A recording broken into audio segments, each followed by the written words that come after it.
You ask Tiger to solve. This deals with linear equations with one unknown. The final result is x equals -12/5. Let's solve it step by step. Group all constants on the right side of the equation. Subtract 1/5 from both sides. Combine the fractions. Combine the numerators. Reduce the zero numerator. Simplify the arithmetic. Convert the integer into a fraction.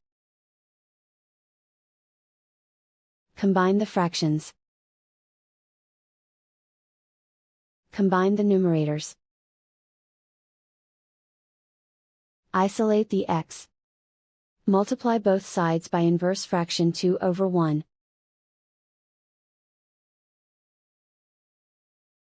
Group like terms. Multiply the coefficients.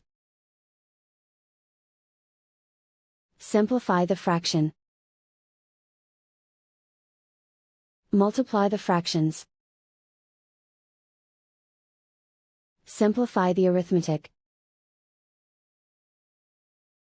And so the final result is x equals -12/5.